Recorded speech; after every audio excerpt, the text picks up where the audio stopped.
So welcome back to another video on the channel. Now in this video, highly requested video, and it's what e-commerce sub niches should you attack, should you go for your SMMA. You know, within your SMMA, which e-commerce sub niches should you reach out to, so that, you know, not only do you get the highest success rate in terms of actually signing those clients on, not only can you find a good healthy number of those brands, so you've got a better chance of, you know, signing on a new client, but also on top of that, and probably one of the most important things, what sub niches should you attack that you can actually get the best possible results for? Because at the end of the day, you know, you can sign on e-commerce clients pretty easily, but having them stay with you for 6, 12, 18, 24 months is the real key, and that's really where you make money. As I say, in this video, we're going to go through the best e-commerce sub niches for your SMMA. As always, guys, just before we jump into the video, make sure you go ahead, smash the like button and subscribe to the channel. Let's try to get this video over 100 likes. I think my most liked video is around 90, 95. Not too many, but let's try to get this video over 100 likes. So there's going to be 3 parts to this video. First things first, we're going to be talking about what to do in the current climate of obviously what's going on in the world. That does have a profound impact on kind of the results, the niches and stuff like that you want to go after. So we're going to cover that. Next, we're going to cover the niches that just consistently generate the best results. And then at the end of the video, I'm going to be telling you the exact niches that all of my e-commerce clients actually are in currently. You know, Bax Consulting, all of our e-commerce clients, I'm going to be going through all of the niches that they're in, so that you can basically mirror those niches, get great results, and just start your journey to building a very successful e-commerce SMMA, e-commerce social media marketing agency. So I'm not going to bore you anymore with me rambling on. Let's get into the first point of what sub niches are the best for the current climate that we're in. So just a couple months back, I actually did a video in terms of what the best e-commerce sub niches were for the C word. Can't say it, I'll get demonetized, but you guys know what I'm talking about. What niches were best for that moment in time? Well, at the moment, at least in Australia, and actually I don't really even operate in Australia strictly, I'm more worldwide with my agency, like clients are from all over the world. I've only got one client in Australia. But what we've noticed at Bax Consulting is that everything is basically going back to normal, okay? And that's really good, because now no longer do we need to focus on specific types of sub niches, okay? Simply because majority of things are going back to normal, and so we can kind of just go back to reaching out to all e-commerce sub niches.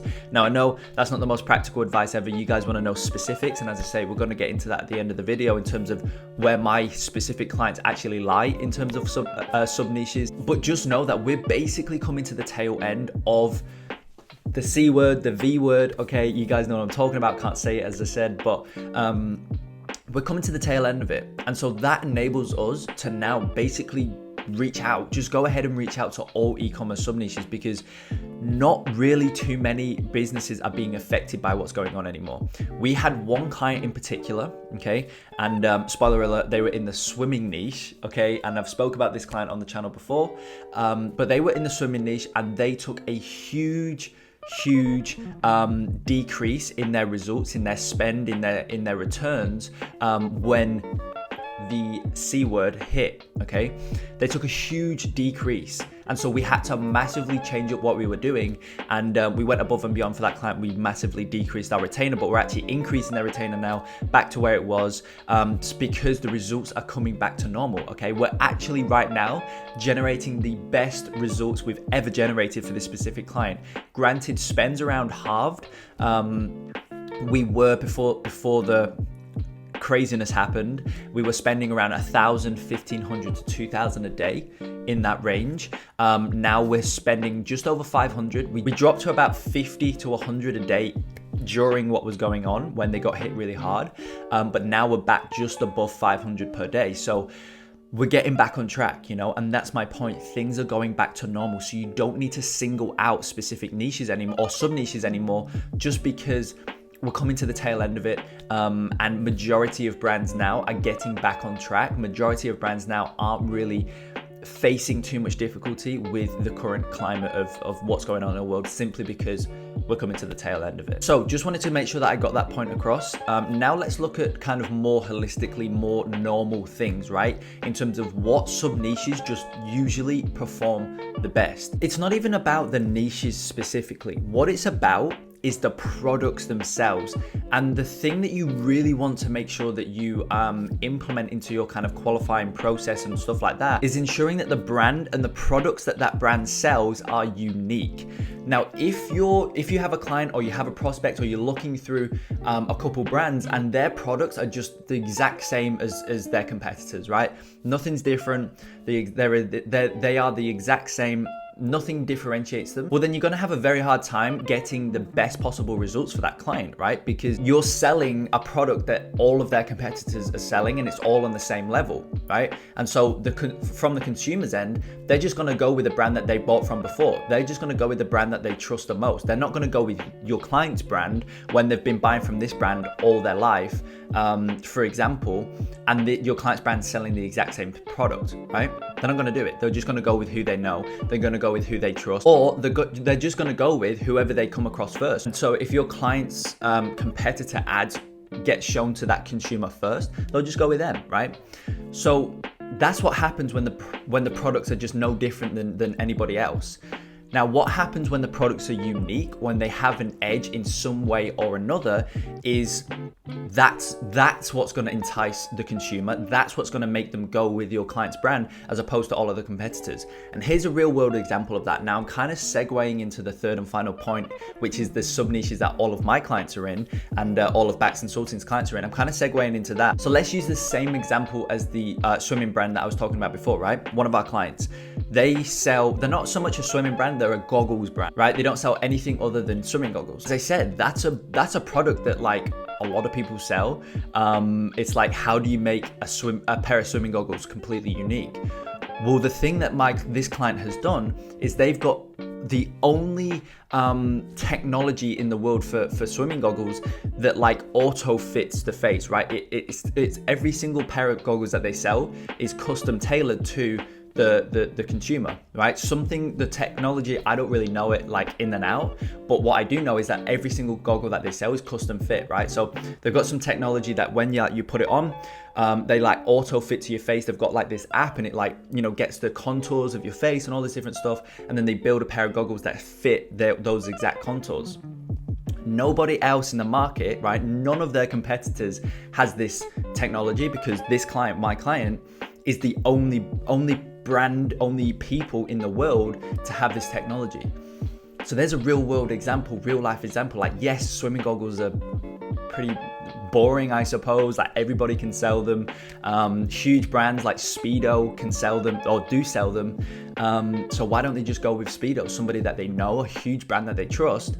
Well, it's because, my client's brand, they're completely unique. They're a piece unique, right? So that's what I'm trying to get at in terms of reaching out to brands or bringing clients on board where their products are actually unique, where you've actually got, this is the most important thing, you've actually got some USPs, right?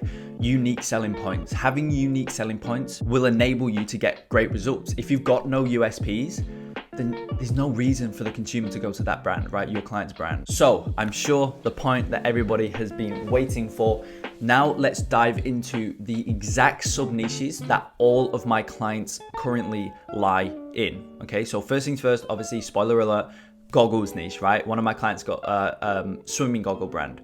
Another one is a women's supplement brand. Okay, so they sell women's only supplements. So, things like protein, pre-workout, etc., but it's women's only. So that's kind of their USP in terms of, supplements. A lot of brands out there sell supplements, but this brand specifically tailors to Australian women only, right? Only Australia, only women.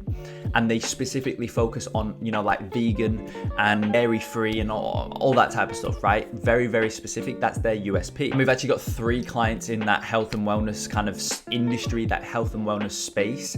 One is that women's, solely women's in Australia, and then we've got a couple others that are worldwide, in that kind of health and wellness space, in that supplement slash better yourself space, like the wellness side of things as well. So we got a couple clients in each of those divisions. We're also working with another client, which is a clothing client. This is really the only client that I would say doesn't kind of fit the points that I've covered in this video, because they are a clothing client.